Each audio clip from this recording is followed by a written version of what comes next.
All right, welcome. This is Orion Rising. I am your host, Leonard O'Neill. Good morning, good afternoon, good evening, or good morrow, depending on where in the world you are tuning into this show. Share this out, share this out, share this out. All right, it's Friday night. We're going to be talking about the law of one. Denise, welcome. Pamela, welcome. If you don't say hi to me in the chats, I don't know you're here, but if you do, then I'll know who is here. Welcome, everybody. Please share this out. I didn't have time to share it out anywhere. Usually I do. I'll try to do that as we go here. Let me turn off that overlay there. Take that down. If I could find it. Where is the overlay? Oh, in the wrong place. There we go. Put myself into full screen here so we don't look at that. So we're on to session 49, I believe, is where we are this week. So welcome aboard. Share this out. Like I said, Anthony, welcome. Welcome. Guys, so last week we were talking about in the law of one, but a bunch of other stuff as well. But in session, Don was asking questions about chakras. And in the beginning, he was just asking about the chakras. And but I think what he meant was an explanation of what they're doing. But Raw saw that Dawn wanted to know more information. So Dawn was giving the breakdown of the chakra system in the physical body, in the physical plane, in the universal plane, in the astral plane, in the spirit body, and in the soul body. So I think Don got more than he thought he was going to get. So there was a lot of discussion. And then Don asked questions like people that were in service to self in the fourth and fifth density or dimension, would they return as a wanderer here? And Ra was telling him that's very, very rare that a person who is in service to self returns anywhere to become a wanderer, because they are self-serving. So why would they want to go backwards and lose all of everything that they gained by moving up, gain for themselves by moving up in away from the third dimension into the fourth, and then going, say, all the way into the fifth, and then trying to come all the way back down to the third, to where they get veiled completely, mind wiped, veiled, and not know, and lose all, street credibility, all street cred, whatever they call that today. Kids call that something different now. They don't say street cred, or they don't say cred. They say something else now. They were talking about it on the news earlier, and I forgot the term that they use.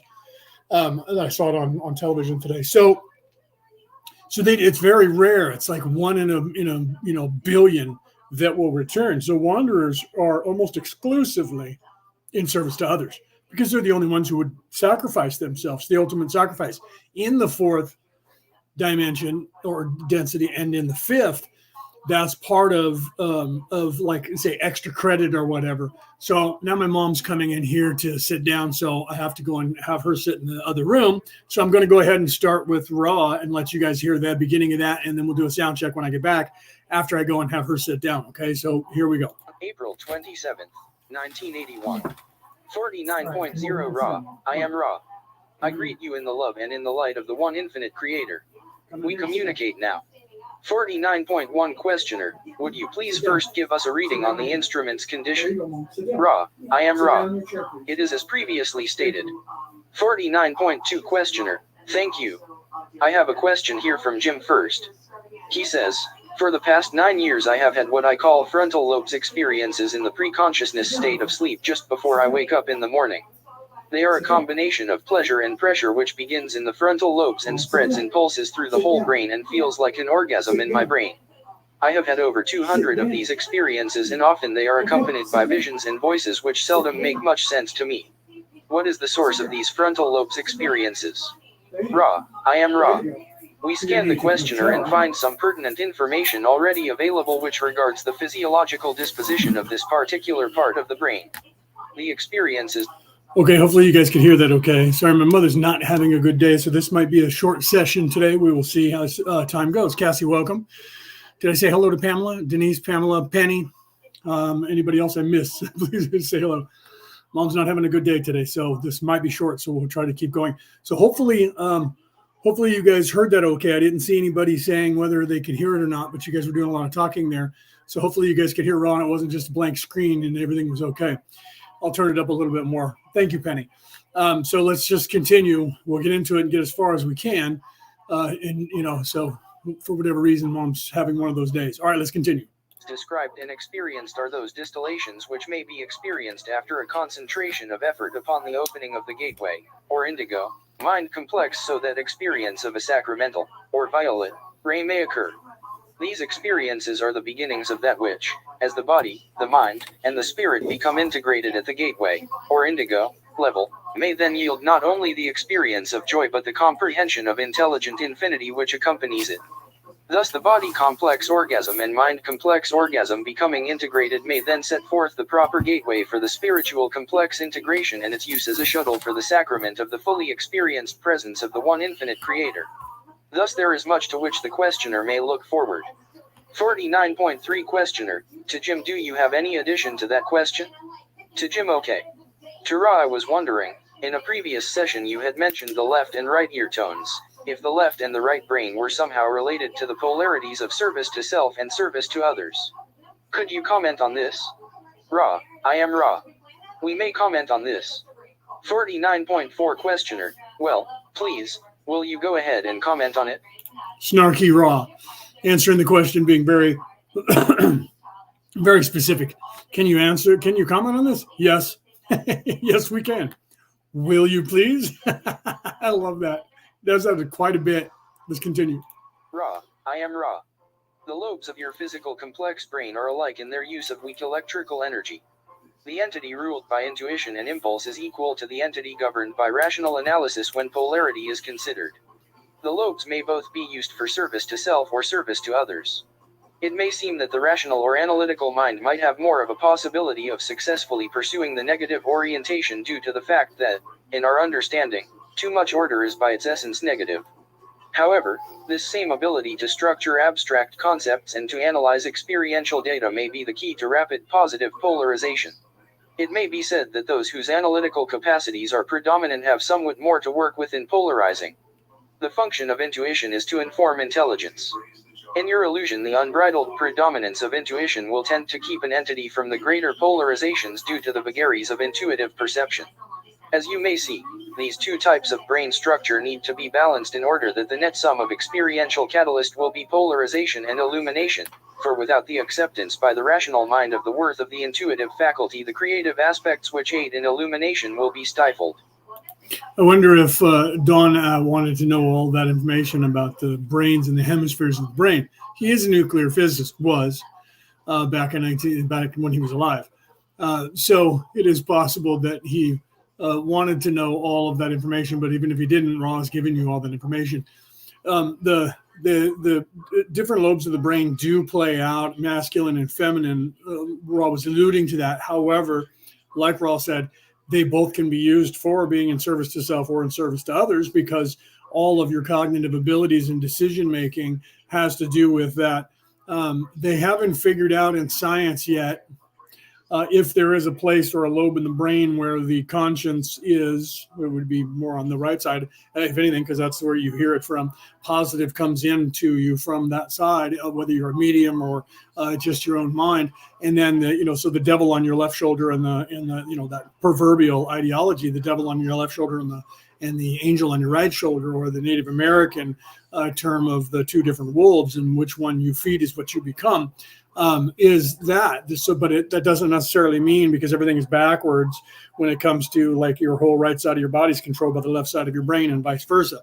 So it's hard to tell which would be which. However, I do know that the different lobes of the brain, one is more masculine and one is more feminine, but that doesn't mean that just because it's masculine is going to be a negative thing or in service to self, because women are also in service to self. And women are also in service to others, and so are men. So that's what he's explaining here, is that your cognitive reasoning adds to your persona. It's the soul who chooses.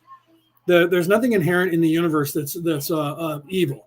There's not an evil tree. There's not an evil dog. There's not an evil plant, right? There are plants that are poisonous to humans. If a tree falls on you, it's not because the tree was waiting for you to come over and that one specific person then dove on you, or like you see in movies where the trees will grab at people and scare people, and that just doesn't happen in reality, or what we loosely call reality. But there is no, if a dog is mean, it's usually because something happened to it in its life that made it mean, kind of like what happens to humans as well. But humans have the ability to make that decision. That is what we do. That is what every single being that is third dimensional, once you are self-aware, you have that ability. You're supposed to. That's what this whole place is about. That's what this entire endeavor of this entire place is now the focus of the learning curve that is on this plane of existence everywhere in the universe. So it doesn't matter whether you're a bipedal, hominin or something else, right? And there's more than just a self-aware bipedal flesh, Homo sapiens sapiens on this planet, because we have dolphins. We know their brain's bigger than ours, and the whales. And so just those two in and of themselves have to be self-aware, even though humans are very arrogant and want to believe that we're the most intelligent life form in the entire universe, which we're not. Just on our own planet, by our definition of what makes us the most intelligent animal, is that we have the largest brain. But that's not true. Dolphins have a bigger brain than we do, and all of the different whales, including the beluga whale and the killer whale, whatever you want to call that, the orca. All of those animals have a larger brain than humans. So by our standards of what makes us the most intelligent, we are not. There are all of those species in the ocean that have a larger brain than we do, that by our own standards have a higher IQ because they have a bigger brain and use more of it.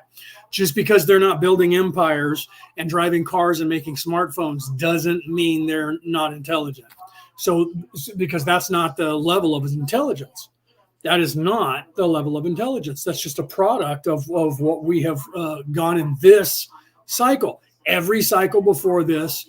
That's why people are arrogant and they go, well, we have technology and trains and space flight, so therefore we're the most intelligent beings ever to see this earth, because they all lived in dirt.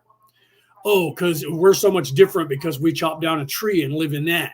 Right. So we're not taking straw and mixing it with mud and water and stacking those up. But we did that all the way up until, they're still making brick houses today. So the only difference between us and them is that we started using steel and we started using wood. We're still wearing the exact same clothing made out of the exact same thing they were. And we're still eating the exact same food made out of the exact same thing that they were. Every single person on this entire planet for all of time, since there were ever humans here. So the only difference between us and them is this computer that we're using. And we don't know whether or not people in a society that was, say, 75,000 years ago or 125,000 years ago had that information. And they're like, well, there would be some of that technology that we would find. Yet scientists have said that if our society ended today, it would disappear in less than 20 years.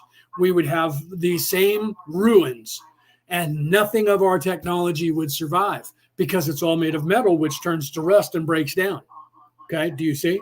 So the plastic would break down of our cell phones, and no one would understand what they were, because a whole new society would find them and they wouldn't even know what they are.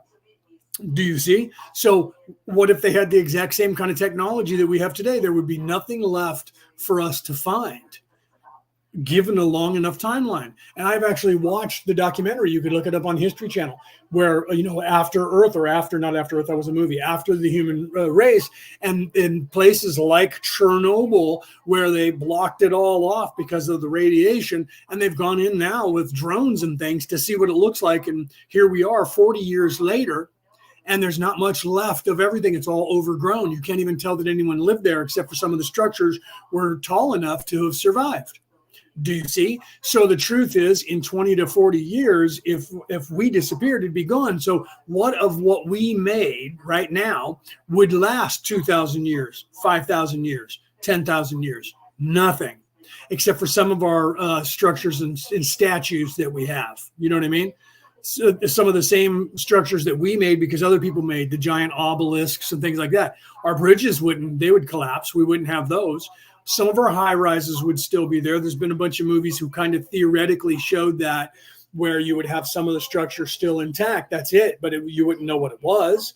You wouldn't be able to look at it. We know what it is, but what if somebody else saw that? They wouldn't know. Well, people must have lived in this. They have no idea. They would not have any idea if we got bombed back to the Stone Age, unless our history transcended to the next group of people who lived in when they didn't lose the history about us. And you didn't have evil people trying to eradicate that history about us like you have had here in this place for the last at least 10,000 years, and specifically just in the last 1,000 years. Okay, starting at about 800, the year 800, and then coming forward, so almost 2,000 years, but specifically in the year 1,000 to the year 2024. There was a concerted effort by evil people to eradicate our memory, especially in the 1500s when we went through the Dark Ages, and then that was just in Europe, but then the Renaissance, where they were burning all books.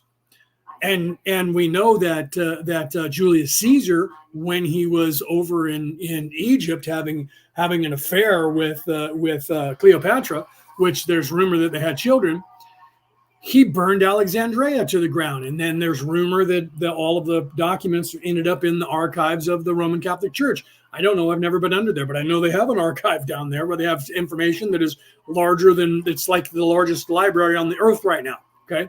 So it's very possible that information went there, but they were eradicating that from history. You can look in history. It's not a conspiracy theory. So why would they be doing that? To what end? What would it benefit them, evil people, to eradicate all of our history? What were they trying to cover up? That's what you need to ask. So we only have learning now about what happened before that.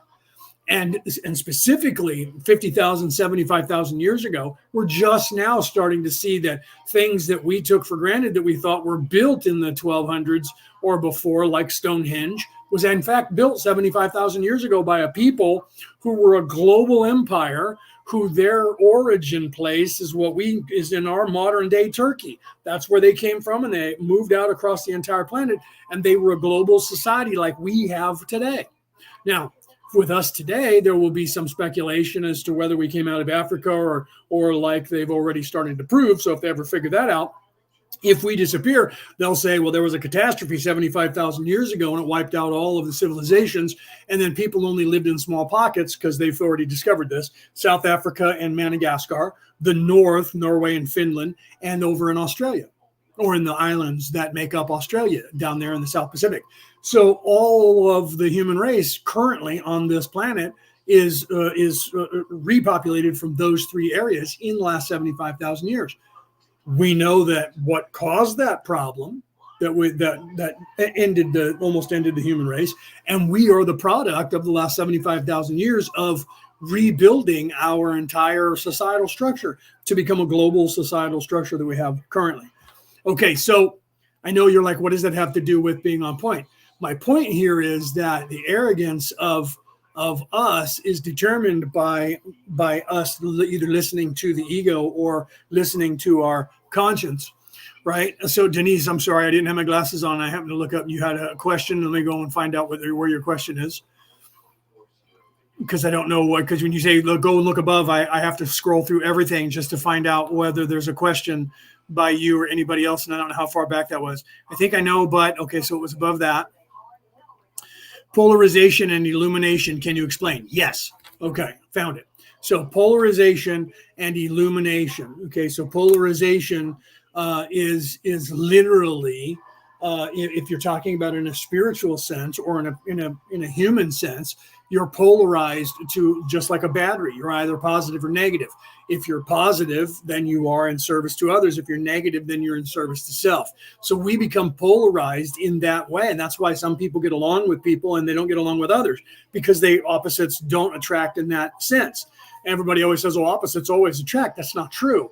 That is just not true. Okay, so the polarization of the human race is that. And you have the choice to be polarized in which you want to be, in service to self or in service to others. That's the polarization. Now, illumination Illumination happens for both people in service to self and service to others. As you start to become more self-aware, or you become self-aware and you realize that, you're driven at that point to try and succeed in your life just by the structure of the way this life is. So you find that you have a worth. The perfect example of that was the book of Conan the Barbarian, or the movie of Conan the Barbarian from 1982 with Arnold Schwarzenegger. In that, the writer just tells you that as a boy, this is the beginning of the story. As a boy, Conan was captured when this evil king was searching for steel, because steel, making swords and armor, and the knowledge of working steel was the most important thing for the primitive life forms at that time, and because they were just barely above Stone Age.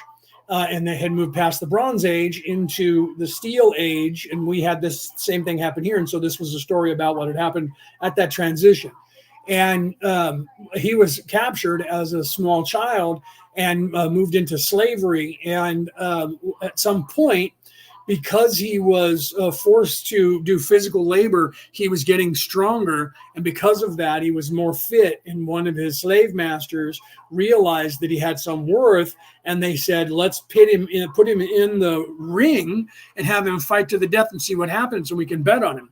They didn't really care. It was like having a dog. They didn't really care because they didn't give him much training. They didn't really care if he survived or if he didn't. They were going to make money off of him. But he realized he didn't want to die, and it hurt when somebody hurt him. So he then fought back, and he killed the guy, and he won. And then everybody cheered for him for winning.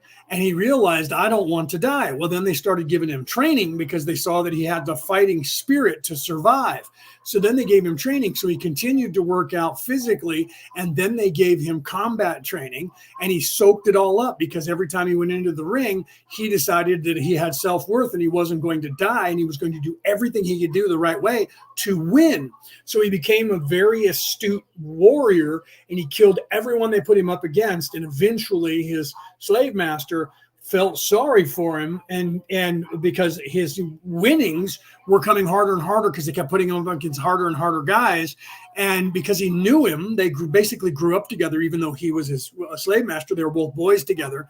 And now they were in their late teens, almost early 20s. He set Conan free. It was that spirit that he talked about in the book of being driven, have self-worth. Wait a minute, I am worth something. I don't want to, I'm not, even though he believed that he was a slave, he knew that he had an outlet. I'm not going to just let them, I'm not going to let anybody kill me. I'm not going to die.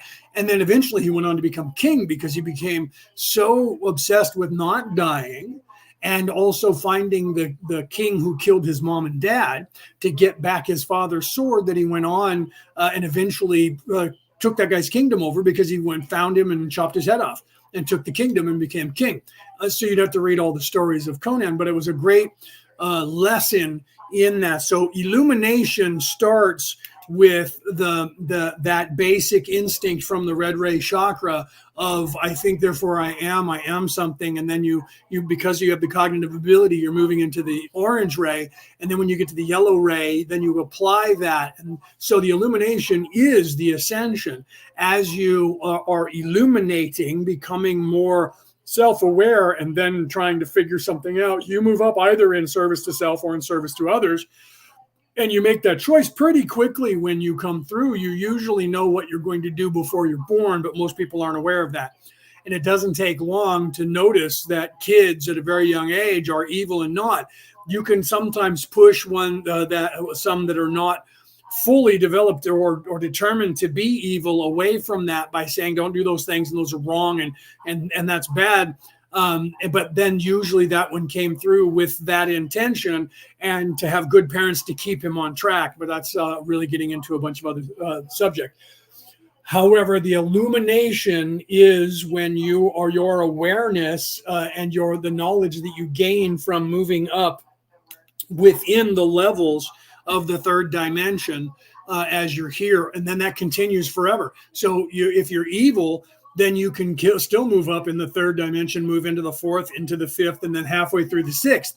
After that, you're stuck. That's the purgatory. That's the hell. That's the place where you cannot go any further.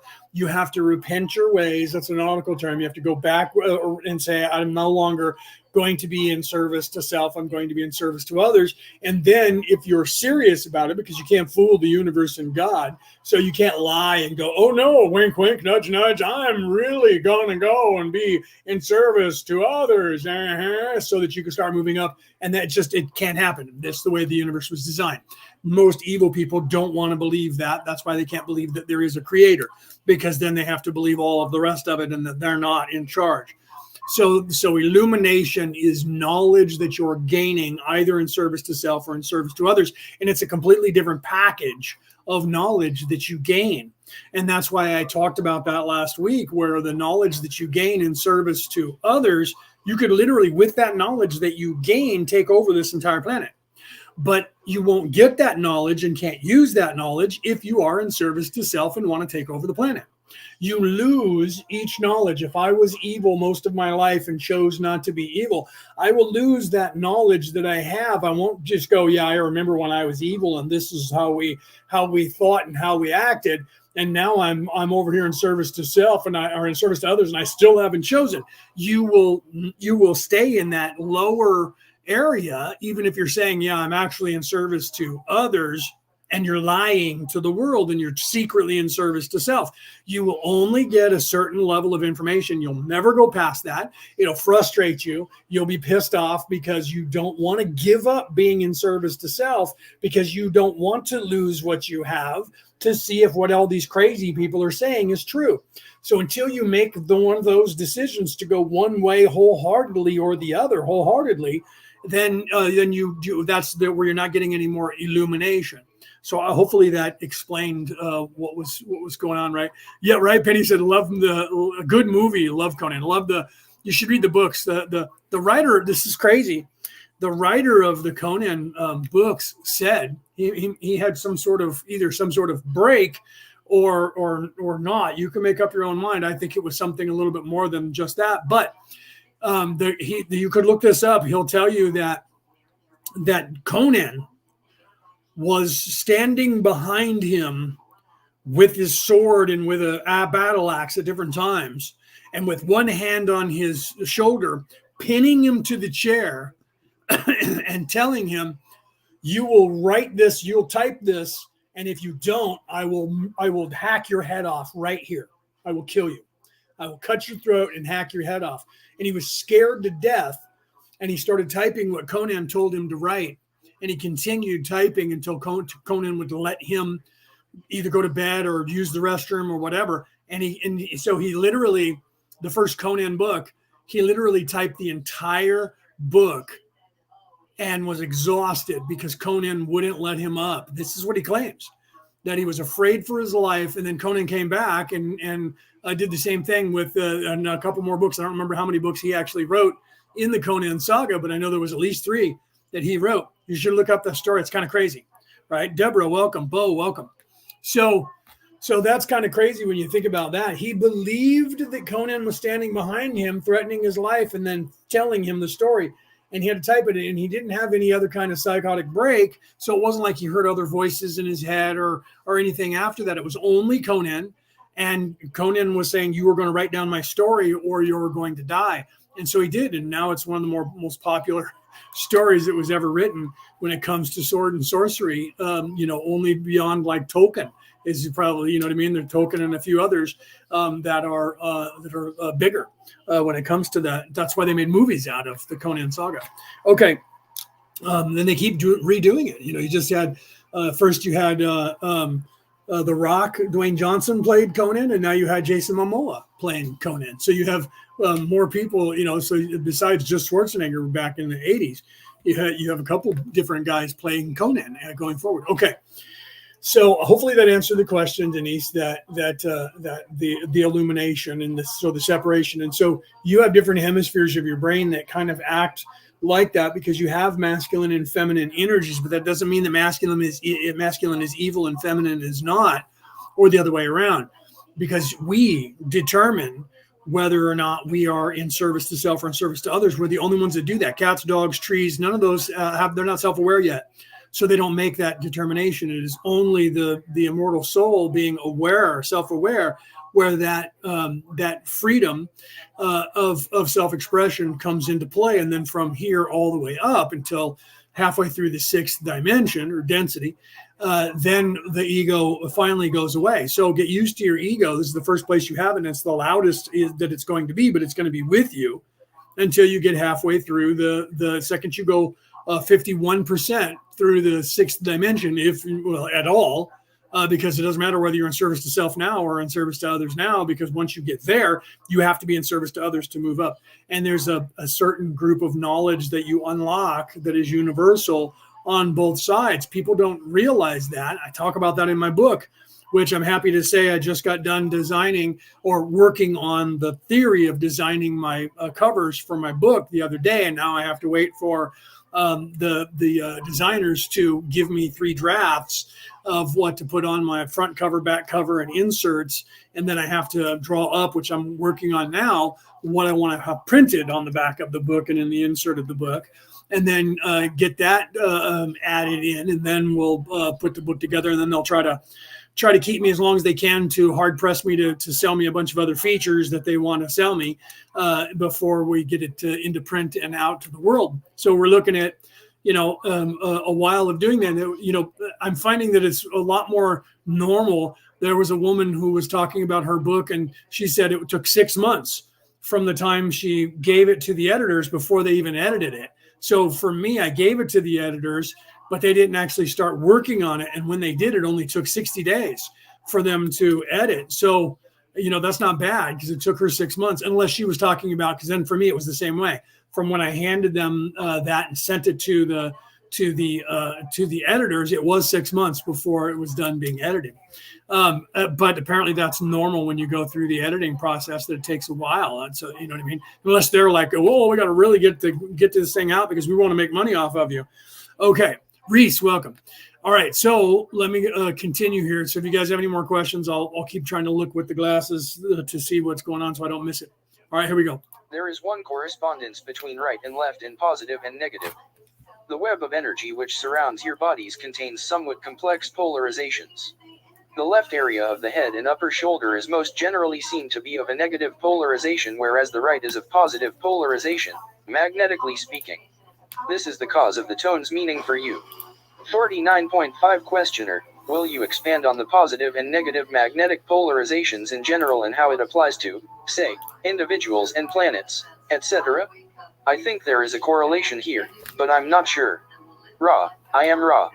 It is correct that there is a correlation between the energy field of an entity of your nature and planetary bodies, for all material is constructed by means of the dynamic tension of the magnetic field. The lines of force in both cases may be seen to be much like the interweaving spirals of the braided hair. Thus positive and negative wind and interweave, forming geometric relationships in the energy fields of both persons, as you would call a mind/body/spirit complex, and planets. The negative pole is the south pole or the lower pole. The north or upper pole is positive. The crisscrossings of these spiraling energies form primary, secondary, and tertiary energy centers. You are familiar with the primary energy centers of the physical, mental, and spiritual body complex. Secondary points of the crisscrossing of positive and negative center orientation revolve about several of your centers. The yellow ray center may be seen to have secondary energy centers in elbow, in knee, and in the subtle bodies at a slight spacing from the physical vehicle at points describing diamonds about the entity's navel area surrounding the body. One may examine each of the energy centers for such secondary centers. Some of your peoples work with these energy centers, and you call this acupuncture. Yeah, what people don't realize is, because they think of the 7 major arcana, 7 major chakras, and they don't realize that everything that bends, everything where you have a knuckle, has another chakra. Okay, so everything is a chakra. It's a chakra point. Anything that moves, that bends, has that energy wheel in there that is charged with energy that coincide with the different chakras that you have, and the balance, the rainbow of energy in throughout your body. Okay, so we have that main chakra centers that are the seven, but then we have all these secondary and tertiary chakra points, just like the logos of the universe, then the sub-logos of the, or the logos of the multiverse, the logos of the universe, the logos of the galaxy, the logos of the solar system, and then the logos of the planet, and then the logos. You know, each individual thing, like the United States, is its own body, so it's a logos. You are an individual, so you're a logos. So we have all of these sub logos, sub logi. That it's the same in your body. You have the seven major, and then you have all these secondary and, like I said, tertiary logos. Okay, let's continue. However, it is to be noted that there are most often anomalies in the placement of the energy centers, so that the scientific precision of this practice is brought into question. Like most scientific attempts at precision, it fails to take into account the unique qualities of each creation. The most important concept to grasp about the energy field is that the lower or negative pole will draw the universal energy into itself from the cosmos. Therefrom it will move upward to be met and reacted to by the positive spiraling energy moving downward from within.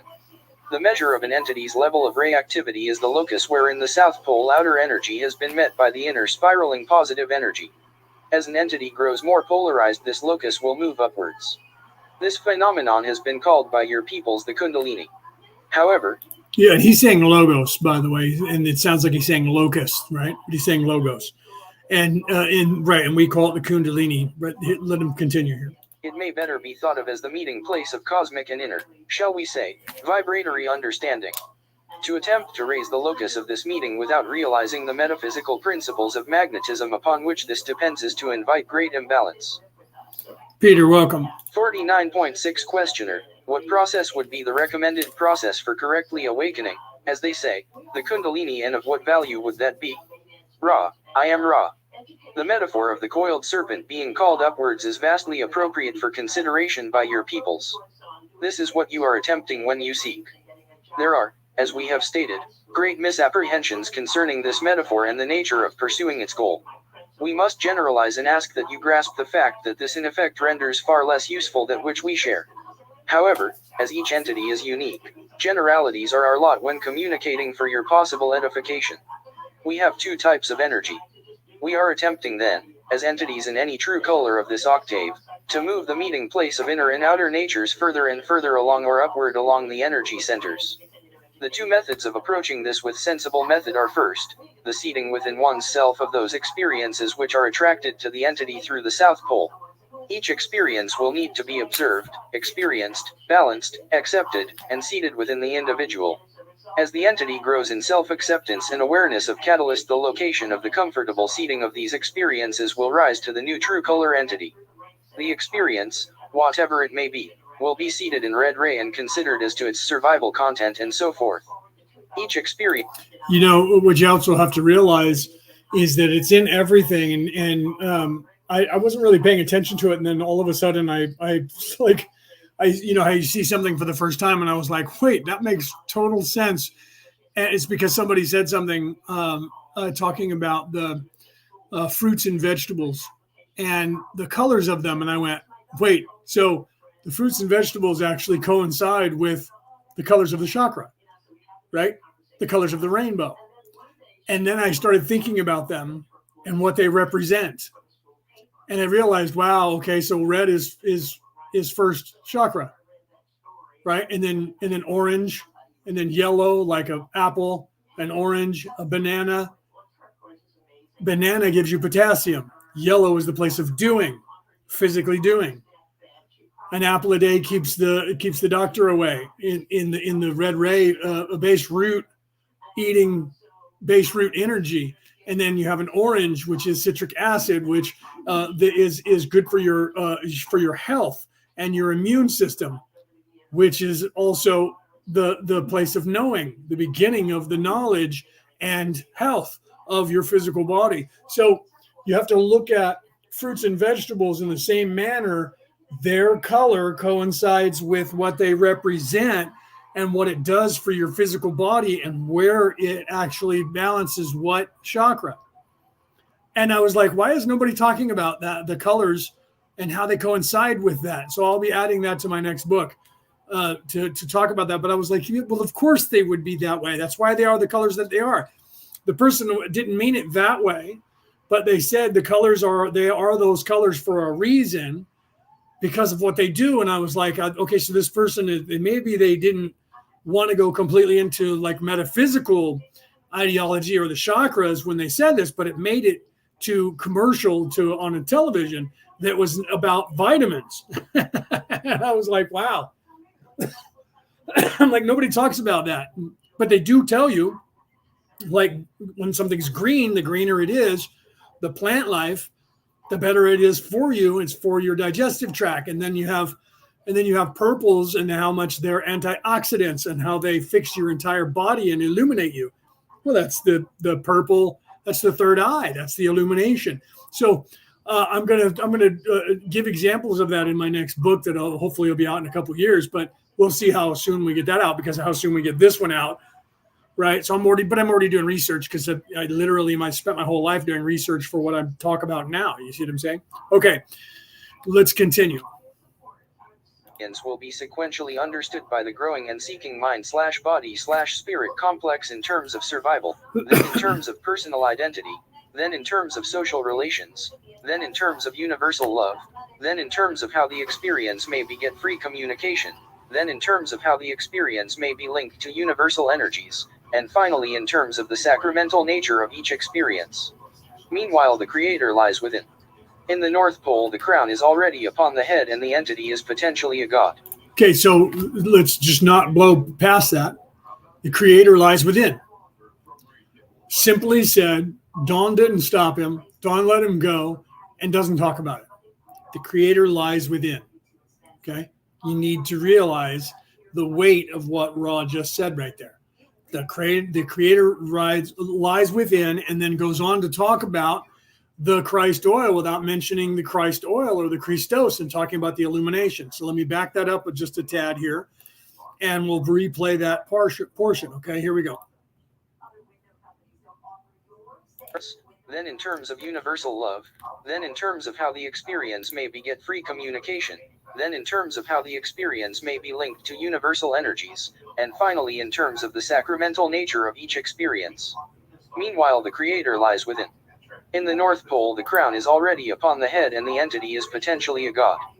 This energy is brought into being by the humble and trusting acceptance of this energy through meditation and contemplation of the self and of the Creator. Where these energies meet is where the serpent will have achieved its height. When this uncoiled energy approaches universal love and radiant being, the entity is in a state whereby the Hive stability of the entity comes nigh. 49.7 Questioner, will you recommend a technique of meditation? Ra, I am Ra. No. See, so literally, this is the part that bothered me about Dawn. He just let all of that be said and didn't ask any more specificity about anything that Ra just said. And so could you recommend something, how to meditate?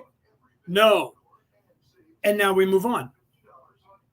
39.8 Questioner, is it better, or shall I say, does it produce more usable results in meditation to leave the mind, shall I say, as blank as possible, let it run down, so to speak, or is it better to focus in meditation on some object or something for concentration? Ra, I am Ra. This shall be the last full query of this work time. Each of the two types of meditation is useful for a particular reason. The passive meditation involving the clearing of the mind, the emptying of the mental jumble which is characteristic of mind-complex activity among your peoples, is efficacious for those whose goal is to achieve an inner silence as a base from which to listen to the Creator. This is an useful and helpful tool, and is by far the most generally useful type of meditation as opposed to contemplation or prayer. The type of meditation which may be called visualization has as its goal not that which is contained in the meditation itself. Visualization is the tool of the adept. Those who learn to hold visual images in mind are developing an inner concentrative power that can transcend boredom and discomfort. When this ability has become crystallized in an adept, the adept may then do polarizing in consciousness without external action, which can affect the planetary consciousness. This is the reason for existence of the so-called white magician. Only those wishing to pursue the conscious raising of planetary vibration will find visualization to be a particularly satisfying type of meditation. Contemplation or the consideration in a meditative state of an inspiring image or text is extremely useful also among your peoples. Hi, Karen. Welcome. So you see here that Ra's sort of, at this point, starting to make that correlation between what you're going to achieve in meditation on the side of in service to others and what you're going to achieve in meditation in service to self. And so it's the polarization of choosing one of those is going to determine what it is, the knowledge that you're going to unlock. Let's continue. And the faculty of will called praying is also of a potentially helpful nature. Whether it is indeed an helpful activity depends quite totally upon the intentions and objects of the one who prays. May we ask if there are any brief queries at this time? 49.9 Questioner, I will just ask if there is anything we may do to make the instrument more comfortable or to improve the contact, and if the 2 periods per week are still appropriate. Ra, I am Ra. We request your care in the placement of the neck support for this entity, as it is too often careless. You are conscientious and your alignments are well. The timing, if we may use that expression, of the sessions is basically correct. However, you are to be commended for observing fatigue in the circle and refraining from a working until all were in love, harmony, and vital energy as one being. This is, and will continue to be, most helpful. I am Ra. I leave you in the love and in the light of the one infinite Creator. Go forth, therefore, rejoicing in the power and in the peace of the one infinite Creator. Adonai. Okay, let me stop sharing that on the screen and I will load the next session and we'll go ahead and start on that. So let me get that pulled up here. May 6th. Let me get that pulled up, and now I got that pulled up, so now let me share it so we can present it to you, play it for you, right? Okay, so let me go ahead and pull me up myself back into full screen so you don't have to stare at that all day long. You don't have to stare at my ugly mug. All right, so I'll go ahead and press play on here, and we'll see if you guys can hear it okay. Whether we need to adjust the volume, and we'll continue with the next session of the Law of One. May 6th, 1981. 50.0 Ra, I am Ra. I greet you in the love and in the light of the one infinite Creator. We communicate now. 50.1 Questioner, could you please give me an indication of the instrument's condition now? Ra, I am Ra. It is as previously stated. 50.2 Questioner, in the last session you made the statement that experiences are attracted to the entity through the South Pole. Could you expand on that and give us a definition of what you mean? Yeah, see, that's why I didn't stop it. I knew we were going to get into that because people don't, if you're into the Kundalini energy, you know that the energy comes from the base up. If you are a Reiki master, I don't know if they still teach it in the Reiki 1 and 2, but the energy comes in from the universe, from the ground up. Everything goes the same way that your polarization goes. So you think of it as pulling energy down from the universe in through your head, but the truth is it goes in through your feet and comes up through and out, exits out just the same way you do. That's the way we're all polarized. Doesn't matter if you're in service to self or in service to others. We are all polarized that way because that's just the way the universe was designed, right? So let's continue and see what Ra's going to say about that. Ra, I am Ra. It takes some consideration to accomplish the proper perspective for grasping the sense of the above information. The south or negative pole is one which attracts. It pulls unto itself those things magnetized to it. So with the mind/body/spirit complex. The inflow of experience is of the South Pole influx. You may consider this a simplistic statement. The only specific part of this correctness is that the red ray or foundation energy center, being the lowest or root energy center of the physical vehicle, will have the first opportunity to react to any experience. In this way only, you may see a physical locus of the South Pole being identified with the root energy center. In every facet of mind and body, the root or foundation will be given the opportunity to function first. What is this opportunity but survival? This is the root possibility of response and may be found to be characteristic of the basic functions of both mind and body. You will find this instinct the strongest, and once this is balanced, much is open to the seeker. The South Pole then ceases blocking the experiential data, and higher energy centers of mind and body become availed of the opportunity to use the experience drawn to it. 50.3 Questioner, why do you say the experience is drawn to or attracted to the entity? Ra, I am Ra. We say this due to our understanding that this is the nature of the phenomenon of experiential catalyst in its entry into the mind/body/spirit complex's awareness.